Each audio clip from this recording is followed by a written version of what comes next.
Welcome to The Other Side of Change, only on the Black Star Network. I'm Jamira Burley, here with my co-host, Brea Baker. And today we are honoring Black Maternal Health Week, an annual week of awareness, advocacy, and action to address the disparities in maternal health outcomes for Black women in the United States. Yes, as a Black mama myself, this is a conversation near and dear to my heart. Black Maternal Health Week was established in 2018 by the Black Mamas Matter Alliance, BMMA, and continues to be celebrated by Black parents, families, and birth workers every year since. The racial disparities are undeniable, making it clear that Black people experience racism from the womb. But we can and will change that no matter who is in office. So today we're going to spend time honoring the Black people who bring forth life and the ways we can all make it that much easier, safer, and more beautiful to do so. But y'all know us. Of course, we got to start by remixing the headlines. So let's get into the latest. Because it's a hot headline mess. Number one. Woo, what a doozy of a week, of a month, of a year it has been. We had a Fox News host get on Beyonce's internet and tell us that anyone worried about their 401k should sacrifice like it's wartime. I think she specifically said, when we're at war, people give up their bonds and people do what they got to do for this country. And so if you're worried about your investments and your savings accounts, you need to start sacrificing like it's wartime. Girl, I did not consent to this war. I did not vote for this commander in chief, and I am not surrendering my life savings to him either. I feel so embarrassed that this woman is Black. No, and that was the worst part. Worst part? One of us? I mean, not one of us. Not only is the wig crooked, but maybe your analogy is crooked as well. Because we're not at war. That can only be something declared by Congress. We are not at war. Two, this is a self-inflicted wound that the United States is inflicting on itself unnecessarily. Donald Trump got handed one of the best economies in the world, especially after COVID, especially after such a disastrous president during his first term, which led to many of the financial constraints that we face during the early days of COVID.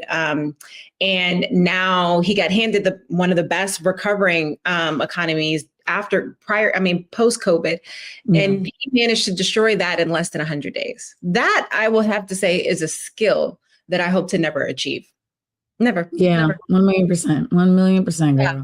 Don't tell people like they should be willing to sacrifice their life savings as if when times turn around that they're more likely to get that money back, because it's always the poor people. It's always those who are most disenfranchised, the ones having to make the biggest sacrifice. And that's unfair. It's so expensive for in this country. Yeah, 1,000,000%, 1,000,000%. And we're already suffering and sacrificing more than we ever asked to anyway. So don't add on to my trials and tribulations. The levels of stupidity. But, it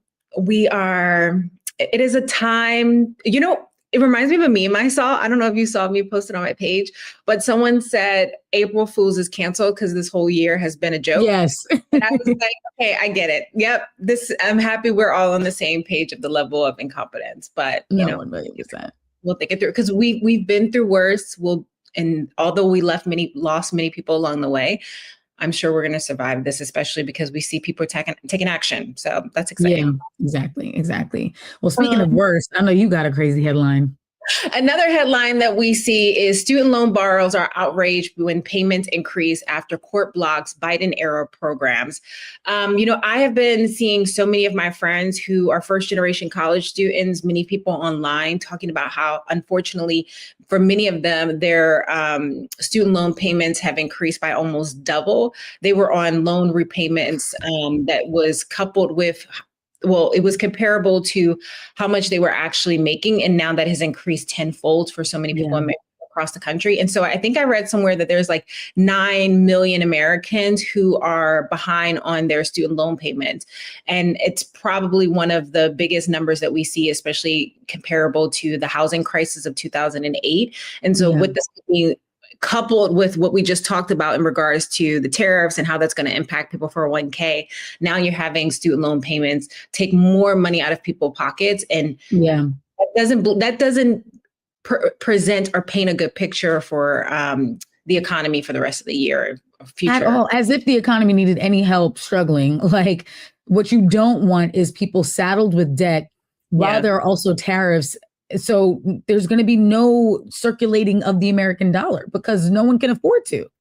I told you I'm going to know by a year, girl. I am so serious. And I don't have a job. And I just am at the point where everything just feels so uncertain. Yeah, 1,000,000%. Wow. Things that I wish we're feeling a little more uncertain, though, is Eric Adams running for mayor again.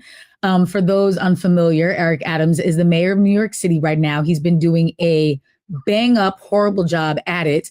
And folks cannot wait to get him out. And he knows that. And so instead of just ceding the floor and allowing new leadership to step forward, he is riding the coattails of his buddy Trump, who just got him out of corruption charges and decided, I know Democrats aren't going to vote for me, so I'm going to run as an independent and hope that Republicans and conservatives are able to bring me over. And it's just not going to happen. The city is so fed up with him, but I think it's hilarious that he waited this long to announce that, knowing that the deadlines for him to switch parties and become a Republican have ended. And so he's like, well, I got to run as an independent.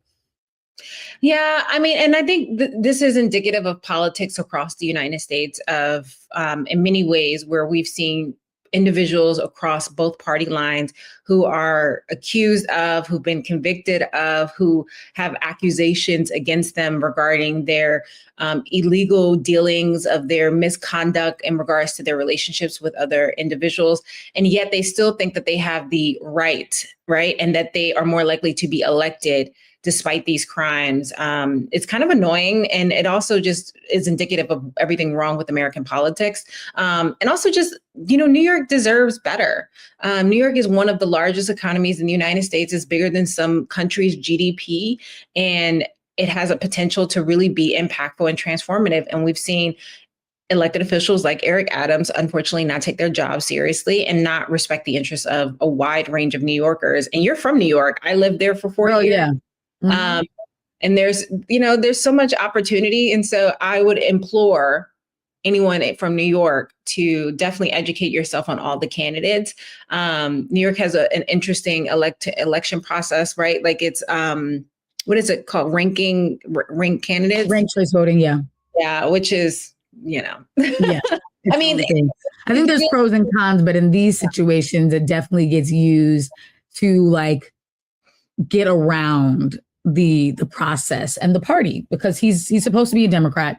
He knows that he's not been acting like one and that he's not popular with Democrats. And so he's trying to get around that by going as an independent, knowing that he'll have, a better chance there. But again, like you said, New Yorkers, do your research. If you do not want a bottle girl as your mayor, if you do not want a party promoter as your mayor, then you need to get up and vote in the primary, which is coming up in June, and then in the general election, which is coming up in November. Yeah, and y'all got a wide range of candidates, some great and some shall not be mentioned. Yeah. On to the next headline. RFK Jr. layoffs expected to gut workers at the safety agency known as the National Institute for Occupational Safety and Health. Occupational Safety and Health. That's a tongue twister. Yeah. You had me shaking my head at RFK Jr. So, I was going to give him a little grace today, but thousands of individuals are being laid off. American workers, American consumers are being hit with like a 1-2 punch from every angle. Just when you think that you're going to be able to keep your job, to be able to afford the tariffs, that increases. Just when you think you're going to be able to keep more money in your pocket, your student loan payments increases. It feels like no relief is in sight. And the fact that this is a health safety agency that is meant to protect American consumers, and RFK, who quote unquote prides himself on caring about American workers and American consumers, is laying off 10,000 people. And mind you, there was already 10,000 vacancies within that agency already. So it puts a huge constraint on workers and also makes all of our lives unsafe. Yeah, 1,000,000%. And it's also just like, every industry and agency that's being gutted feels so essential.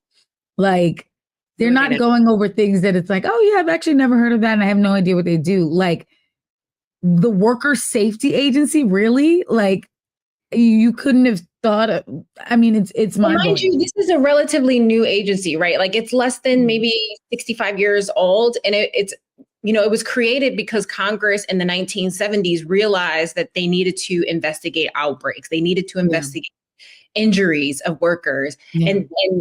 And we're almost giving more power back to the employer while making workers less safe. Yeah. Scary times. All of us. It's not just the workers who were laid off, but also to all of us who have a job, because unfortunately this is capitalism. And if you don't work, you don't get fed and you don't get housed, you don't get clothed. It's going to have triple effects. I mean, trickle down effects across the board. And triple effects, because it'll definitely compound. Yeah. And I'm just curious if Trump voters are finally waking up to the knowledge that what they voted for is a nightmare and that it's impacting them more than they ever thought it could impact people who are just like minorities, right? Because that's, let's be honest, we know that the vast majority of them voted for these things because they thought it was only going to impact Black and brown folks. And now it's going to lead into their reality. So. Oh, yeah. I feel like there's a new story every day of someone who voted for Trump having a family member deported, someone who voted for Trump being fired, someone who voted for Trump being impacted. And it goes to show that people were very individualistic and short-sighted when they entered into that ballot booth. And now they're realizing that the chickens are coming home to roost and we are all affected. Even if you're not being fired, you are losing protections. Even if you are not being deported, you are a part of a community that is less safe, that is heavily policed, where there's no accountability, no checks and balances. And that's a really scary place to be in. It's a fascist regime. But anyway, things are getting dark here. Anyway, every day is getting dark. Right. No, but that's true. But again, there's hope. There is hope in the small pockets of America where people are not taking this laying down. They're not compliant in advance. Yeah. Exactly. But with that being said, we're going to take a quick break and we'll be back. As I mentioned before, you are watching On the Other Side of Change, only on the Black Star Network.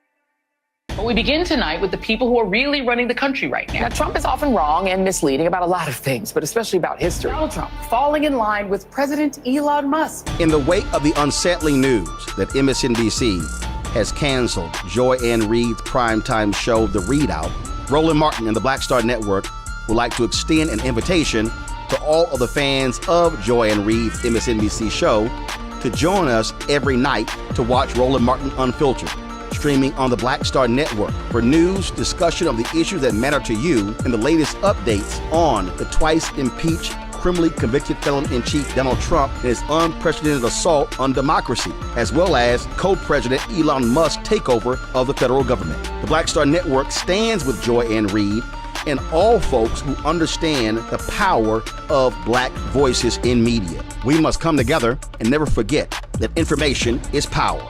Be sure to watch Roland Martin Unfiltered weeknights, 6 p.m. Eastern at youtube.com/Roland S. Martin or download the Black Star Network app.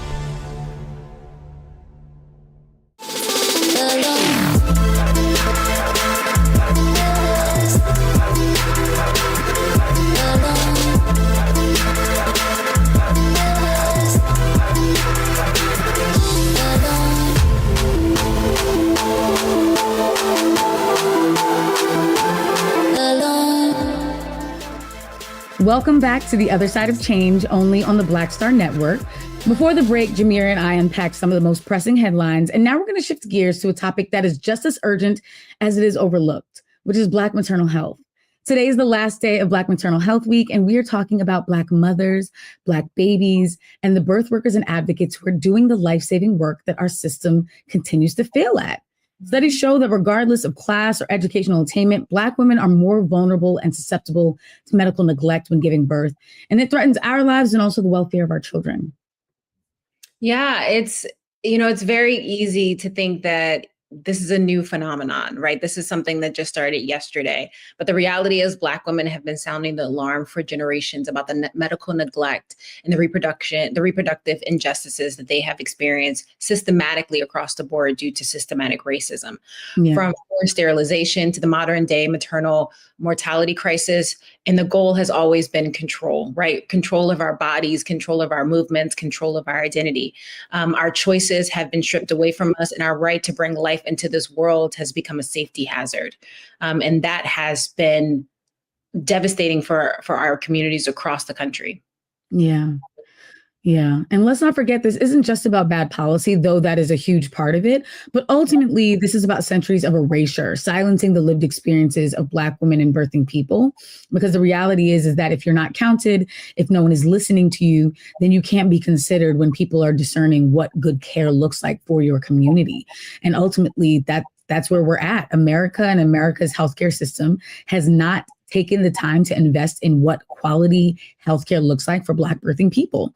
And so now we're in a place where we are still more likely to die during childbirth or suffer complications, regardless of income or education. And that is a national disgrace we should all be concerned about, regardless of your celebrity. I mean, you have everyone from Serena Williams to Beyonce talking about their experiences with this. So it's really a widespread issue. Yeah, it's a widespread issue, and it is an issue that has the ability to cripple the Black community, right? Intentionally so.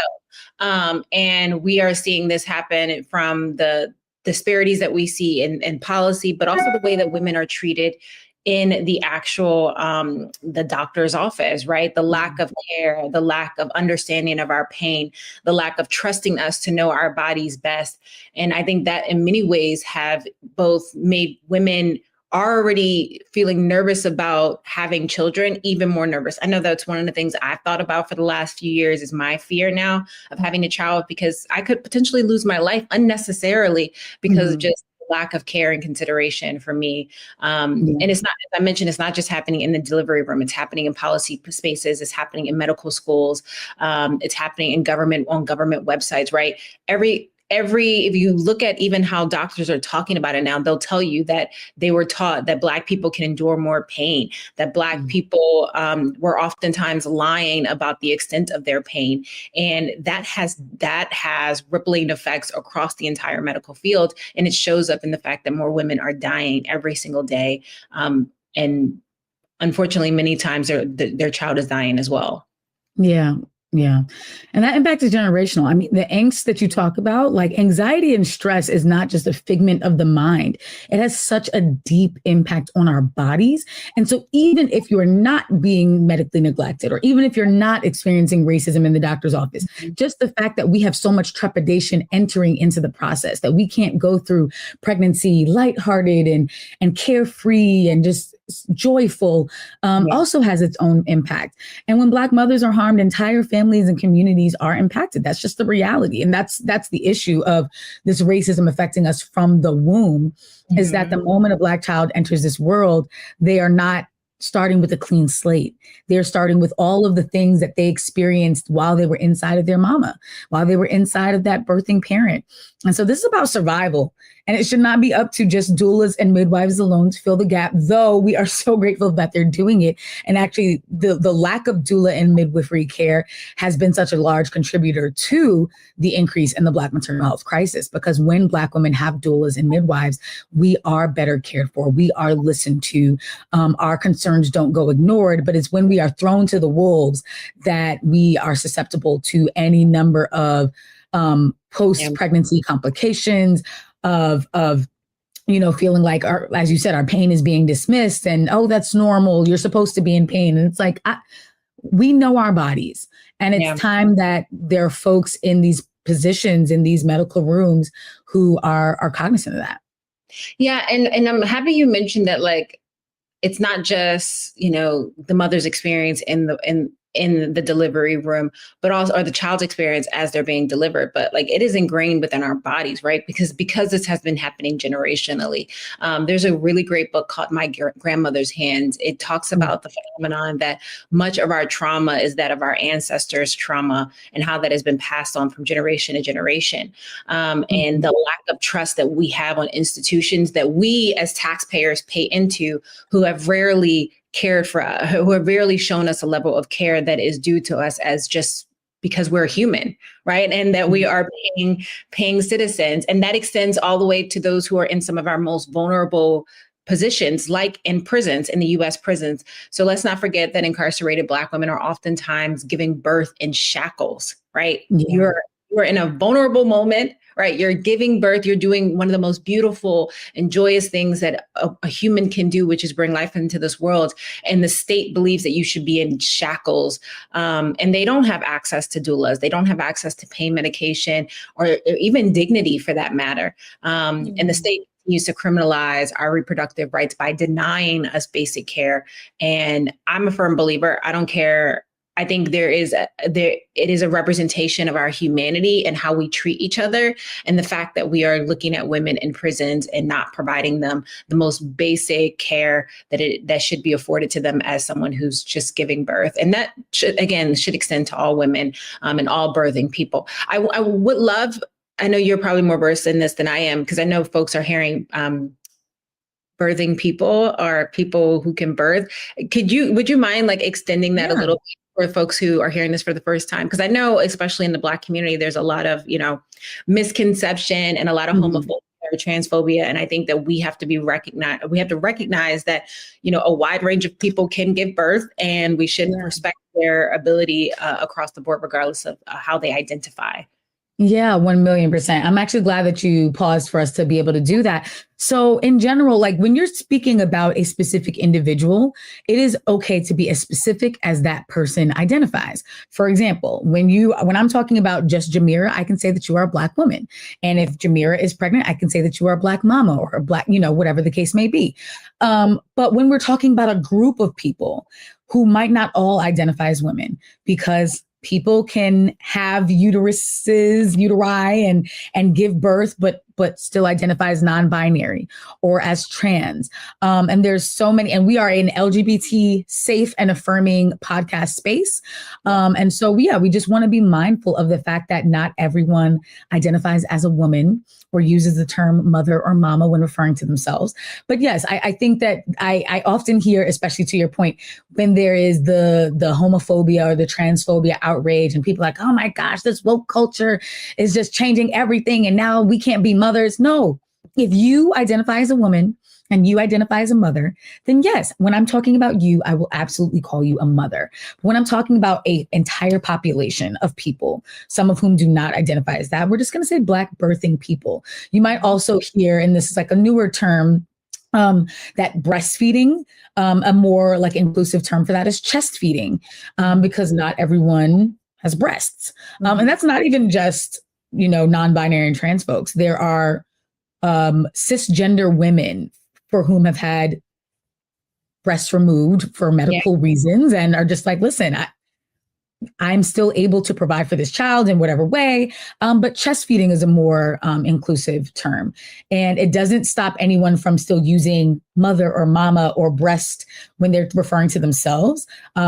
That's what my wife used when referring to herself. But yeah, if you're talking to someone who doesn't use she, her pronouns, they might feel more comfortable with, listen, I'm a Black birthing person. I am capable medically of giving birth. I have or am about to do so. But the term mother or mama or breastfeeding maybe doesn't just feel as right. And so when we're talking about the millions of Black people who go into doctors' offices or birthing centers every single day to give birth, we use that more gender neutral term. Yeah. And I think it's important to note that outside the Western world, these people have always existed within our society. They have always existed. And they might not have always had language for it or labels for it, but they've always existed. And I also think it's important that, we talked about how the violence that women experience when giving birth, or people who can birth experience when giving birth. That's a lot of giving birth words, but the violence is not just in the delivery room. It's not just in the doctor's office. It's also in the language we use and making sure that people are safe enough to be seen and heard. Because what we're seeing now is the erasure of not just those people, right? People who identify differently, but also the erasure of Black people, the word Black, the word diverse, the word equity, like we're being almost erased. And we have to extend that to other people as well. Yes. And the attacks on these words, they're so linked to the attacks on the communities. For example, book bans. It was a lot of Black authors being banned first. And in the name of banning Black authors, to protect other people and specifically white people and white students. But those book bans also turned to book bans against any LGBTQ content. And so then you'll find Black people supporting bans against LGBTQ content, like I don't want my child, exposed to that too early. But those same bans are being used to keep your children from being exposed to anything about Black history. So we need to be really cognizant of not doing the enemy's work for them, not being, a devil's advocate for a literal devil, right? Like we can be mindful of the fact that it's okay to be exposed to lots of different experiences, and it's okay for you to say, no, I still am this and I identify this way. And no one is trying to indoctrinate you. If the language doesn't resonate with you personally, then it's not for you. But being aware of it is a beautiful thing. And I'm so glad that you brought this up, because there has always been gender fluidity and trans folks, even when the labels were different, on the African continent. So for those of us who are part of this diaspora, it is white supremacy that says women have to look like this and men have to look like this. And oftentimes the language of transphobia is wielded against Black women.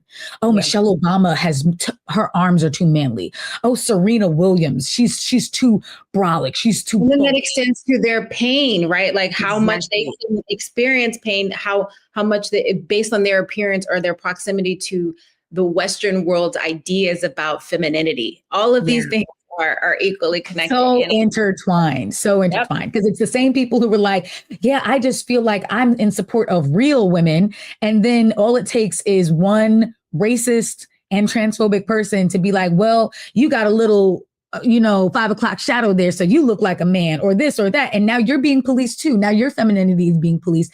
And now you realize, and the markers of femininity are so unreal, because there are cisgender women who cannot have children. So bearing children is not what makes you a woman. There are cisgender women who do not have large breasts or large butts.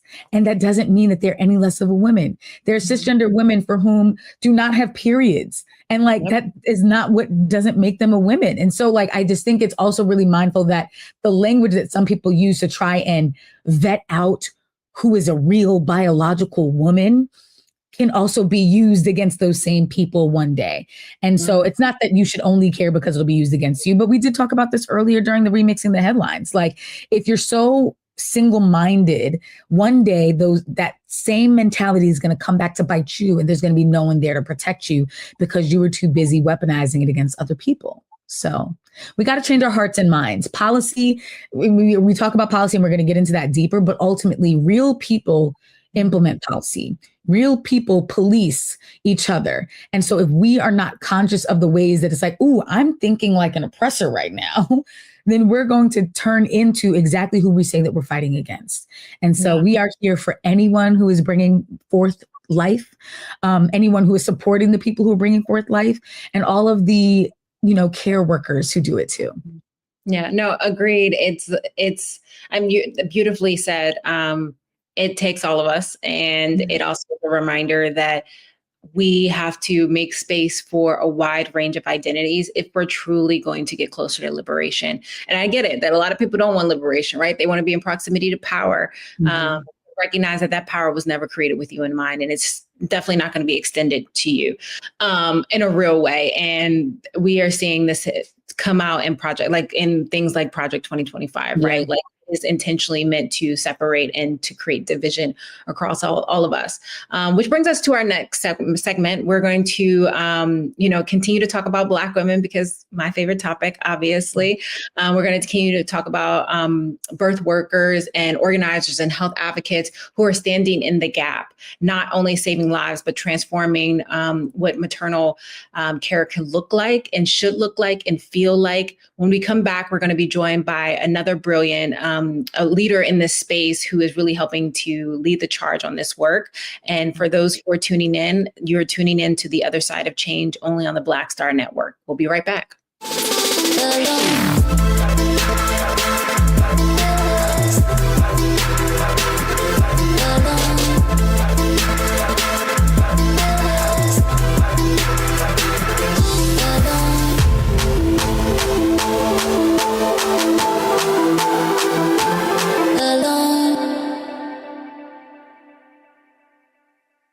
Hello, I'm Isaac Hayes III, founder and CEO of Fanbase. Listen to what I'm about to tell you. The window to invest in Fanbase is closing. We've raised over $10.6 million of our $17 million goal. That means there's room for less than 6,370 people to invest in Fanbase for the average amount. The minimum to invest in Fanbase right now is $399. That makes you an owner in Fanbase today. Go to startengine.com/fanbase to invest. Why? Because current social apps have taken advantage of users for far too long, with content suppression, shadow banning, harmful racist content, and no real tools for monetization and equity. Fanbase has over 1.4 million users and counting, allowing anyone to reach all their following and monetize their content from day one. Social media is the new TV, and whoever owns the apps that distribute that content have the opportunity to own potential billion-dollar companies.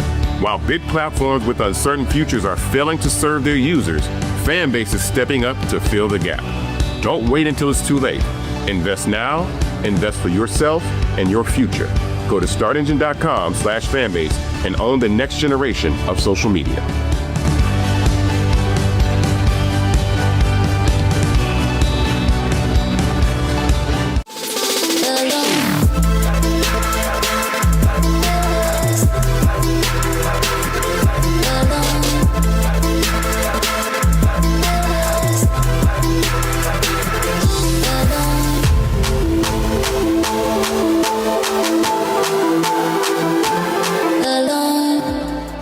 Welcome back to The Other Side of Change, only on the Black Star Network. Joining us now is Alicia Simpson, a lactation consultant, reproductive justice advocate, best-selling author, and nutritionist who founded Pea Pod Nutrition. Alicia has a burning need to answer the whys in life, and her question of why do African-American mothers have the lowest rate of breastfeeding in the United States fueled the research behind her master's thesis. And that thesis is titled Sociocultural Barriers to Breastfeeding in African-American Women with Focused Intervention to Increase Prevalence. Okay, that's a mouthful, but it's an important mouthful because that means Alicia is doing the work to make sure that Black children are getting what they need and that Black mothers are being exposed to all of the different tools and tactics and ways that they can be drivers of their motherhood experiences. So we're so excited to have her. And equally as important as all of those accolades and titles that I just mentioned, Alicia is a mother. And so we're so glad to have you on The Other Side of Change, Alicia. Welcome. Thank you. Thank you both for having me. Thank you for being here. I'm just curious if you can start by helping to really ground our listeners on the current state of Black maternal health, especially when we know that Black women in the United States is 3 to 4 times more likely to die from pregnancy-related causes. That number seems very scary to me. I'm sure it's scary to those who are listening. So can you help ground us in the reality of what we're facing right now and maybe start us in a direction of, where this needs to go in order to resolve it? Absolutely. I wish that I could be the bearer of better news. However, the state of Black maternal health in the United States is still dismal. Currently, our rates of maternal mortality are 50 per 100,000 births, and that is up from the previous year. The previous year it was 49.5, which is the opposite of every other ethnicity that has been studied. So in Hispanic women, the rates went down from 17 to 12. deaths per 100,000 live births. For Asian Americans, it went from 13 to 11. And for white Americans, it went from 19 to 14.5. So while there has, without a doubt, been big changes that have happened in our healthcare system that have benefited birthing parents, they unfortunately have not benefited Black birthing parents because we went up. We had more mothers dying while everybody else had more mothers living, more mothers able to connect with their babies, more whole families. We hear story after story after story of fathers who have lost the love of their lives and are now raising these children on their own for senseless reasons, for very senseless reasons. And we really deserve a fearless pregnancy. Black women are going into pregnancy, unfortunately, much unhealthier than many other parts of our population, than Hispanic women, than white women, than Asian American women. And that is not a factor of just inherently being Black that makes us unhealthier. It is not morality that makes us unhealthier. It is not our choices that makes us unhealthier. It is environmental racism. It is systemic racism. It is the systems that we are born into that have really made the difference. So while things like improving hemorrhage kits being in every L&D or labor and delivery unit to ensure that if a mother begins to hemorrhage, which is our number one cause of maternal mortality, so if a mother begins to hemorrhage, immediately they can stop it. And it is a very quick, easy, cheap solution. And so that is the reason for most of the decline that we have seen in maternal mortality. But because it hasn't happened for Black women, we know it is not just these physical things that happen in the hospital. We know that it is more, that it is the ecosystem in which we are living. Yeah. That is really deep and important. And that's really sad and scary to realize that the rates are getting worse. Because my next question was going to be that there have been so many alarms sounded. I mean, I mentioned some of the celebrities earlier who have been publishing op-eds, Allison Felix, an Olympian, was talking about this because she had so many fellow Olympians, Black women and mothers who were dying during childbirth, and was just like, someone's got to do something about this. And so I was going to ask you, with everyone from celebrities to activists to politicians and everything in between talking about this, has it resulted in any substantive shifts in what care can look like for us? I mean, it sounds like maybe the answer to that is no, but have there been any improvements over the last few years that you can speak to? Yes, well, I think that those voices are so, so important. When I started this work, no one was talking about this. When I started this work, if I mentioned anything about maternal mortality and the rates, everyone was like, oh my gosh, I didn't even know that the United States had the highest maternal mortality rate of all developed nations. I had no idea that Black mothers were dying at a higher rate. So that has changed. Now people know. But it has all happened in a very short period of time. It's really only been within the last 5 or 10 years that this discussion has become more and more public. And thankfully, it is because of people like Allison Felix and Serena Williams and Beyonce sharing their stories that show that even no matter how much money you have, the best doctors, the best access to everything, it still is not enough. And that once again points to a system error and not a person error, not a human error. But there is some hope there. We mean human on the side of the mother, right? Not human on the side of like the the service provider. Yes, absolutely. Yes, thank you. But there is some hope there because those voices, now that more people know about it. I was just at the Georgia Capitol 2 weeks ago, and we had a giant group of mothers and birthing people asking for our Georgia legislature to make and pass bills that help birthing parents. And these bills were a wide range from requiring continuing education for all physicians, that they have some continuing education credits in maternal health so they can stay up to date, to requiring that mental health services are covered for pregnant people, to expansion of Medicaid. All of these things are brewing. So they're all right there. We need them to pass, which means we need more people to do what you two are doing today and getting the message out, and letting people know what the challenges are so that we can then begin to fix them on a system level. Yeah, to your point, right? Like this has to be systematic, because we're hearing it and we're feeling it from all sides. It almost feels like very intentional to think that so many other populations of women their numbers have been able to increase, but also the idea that this is impacting Black women across all social and economic classes. You would assume that women like Serena Williams and Beyonce, who have access to the best doctors, the best care, the money to be able to create an environment for themselves, that they would be able to avoid this. But it seems to be, it doesn't matter, right? We're seeing these same women being impacted the same way that women from lower income. We all recognize that this moment is truly unique, right? At least the last administration, we had an administration that somewhat projected a level of care and understanding and wanted to like research and invest money in it. Those blinders are now off, right? Under frameworks like Project 2025, several conservative think tanks are pushing to eliminate the Office of Women's Health and defund Title V, which supports reproductive and maternal health services, particularly for low-income people. How are advocates ensuring that Black parents and Black families are not being left behind despite these kind of continuous attacks coming from the conservative side? Yes, it really comes from grassroots, small organizations. We would love for there to be one big national organization that was leading the charge. And yes, in the last administration, we did have the creation of these spaces.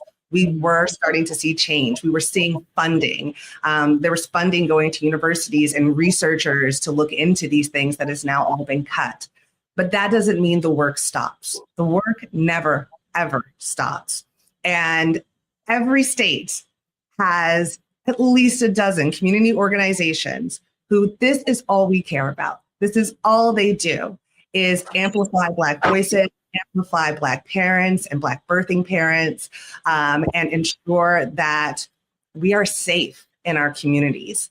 And that just doesn't mean our birthing parents alone, because as I said before, this is an ecosystem. So that means that organizations dealing with environmental racism and food security. That means those who are looking into safer schools and Bright Start programs and pre-K for kids. All of this goes into that ecosystem because all of this affects the person that becomes the parent in the future. All of this affects their health. This affects their health literacy. It all affects who we are, which I think is what makes this problem so difficult to tackle, because it's not just one thing. With the English kits, that was one thing that we could do to see an immediate change, but it didn't change for us. So all hands on deck, no matter what your passion. If it's towards the community, it will help. Yeah, I love that you frame it that way. And I think what I love most is that it's so multi-pronged, but that's important because when we think, our society, we want that instant gratification of, okay, there's one thing that will do it. And if we all get together and do this one thing, the problem will be fixed. But that's underestimating the problem. And we do need a nuanced solution to what is a nuanced problem. The problem wasn't created overnight, so we're not going to fix it overnight. And I appreciate you framing it in that way. It reminds me too of the Black Maternal Health Omnibus Act, which was introduced in 2021 by Representatives Lauren Underwood and Alma Adams, and also Senator Cory Booker. And it's like a series of policy solutions. They reintroduced it 2 years later in 2023. And here we are in 2025, and it still hasn't been signed into law. So you kind of spoke about how we need people to just be standing up, but how do we put pressure on elected officials to see this as a priority, because it's been introduced multiple times at this point and has never, caught the traction that it's needed to be passed through both the House and the Senate?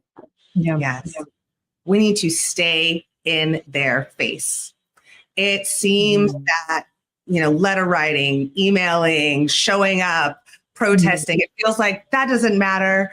But it does. And I think what you said, Brea, is so important because oftentimes we are looking for instant gratification. Well, I called my senator, I called my congressman, and I called them 20 times and nothing has changed. You might need to call them 100. You might need to call them 1,000. And there are so many great resources and apps and things now that make that so easy. They have the script ready for you. They'll help you make the phone calls. There are so many ways to do this now that are quick and easy. But if we wake up every morning and after you do your gratitude journal and get yourself centered, we start by just making a couple phone calls. You'll rarely actually talk to the senator or the congressperson. You're likely going to get an aide or a voicemail, but keep your foot on their neck. Let them know you are still there. It is easy to ignore when we are quiet. And I think that is what we are all learning with this new administration, is that we all felt very comfortable in the rights and the liberties and the things that we have always had as Americans.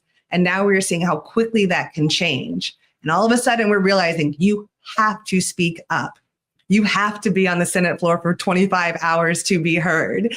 And we can all do that in our own way. So speaking up and speaking out. Because silence may get you killed, right? Like complying in advance might get you killed. Like silence is not going to protect us in this moment, especially when we know that the numbers are only getting worse. And I hate saying numbers because these are real people with real stories and real families that are impacted.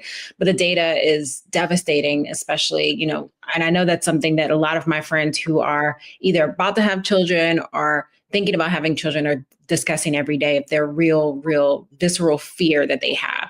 I'm curious. My last question for you is, I get this is systematic, right? I get this has to happen from the policy level to the medical schools, to the doctors, to the delivery rooms. But is there anything that we can do in our everyday life outside of advocacy that can help to prepare us as women, as partners who support their women, or partners who support their birthing partners, can do to either better advocate for themselves in the delivery room or help to ensure that they're asking the right questions? Yeah. So you just said something so important at the very end, which is asking questions.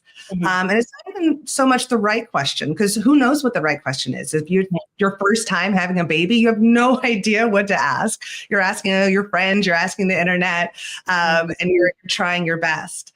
But as scary as these statistics are, we want to lean into that fearless pregnancy as much as possible. We want to lean into joy. We want to lean into preserving ourselves. We want to lean into going outside and being in sunshine, being in community. All of these things help build our physical strength and our mental strength. We want to pour into ourselves and we want to pour into each other. I think the last couple months have made me dip further and further into community. And when I lose, I just reach out to another person in my community, because working in the maternal mortality space, it is very easy to lose hope. It is very frustrated. It is very easy to say, I want to give up, but you can't. You just can't, which means you just have to keep on pouring into yourself with love and graciousness, and keep on pouring into others with the same, and encouraging people to ask questions. Do not worry about how dumb that question might sound or what other people might think. You are paying for a service wherever you go. You are paying the doctor. It is not the other way around. You are paying that midwife, that birthing center, not the other way around. You hold the power. It is your body. So no one can make you do anything. They can really be intimidating sometimes, but that belief, that strength within yourself, that this is your body, this is your pregnancy, and you have every right to have 100% ownership of it, is so, so important.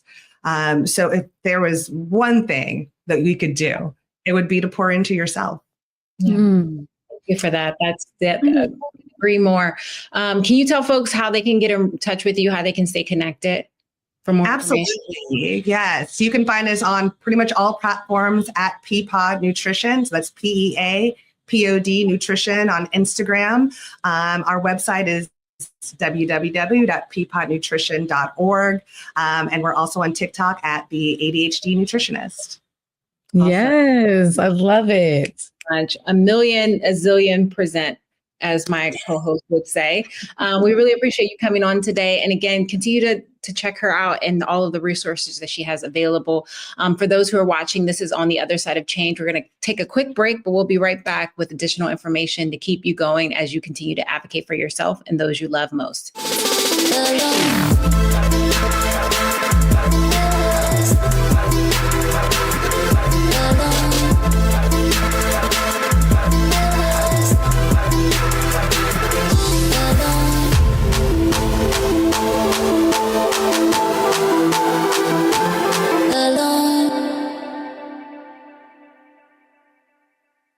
What's up, y'all? Look, Fanbase is more than a platform. It's a movement to empower creators, offering a unique opportunity for everyday people to invest in Black-owned tech, infrastructure, and help shape the future of social media. Investing in technology is essential for creating long-term wealth and influence in the digital age. The Black community must not only consume tech, we must own it. Discover how equity crowdfunding can serve as a powerful tool for funding Black businesses, allowing entrepreneurs to raise capital directly through their community through the Jobs Act.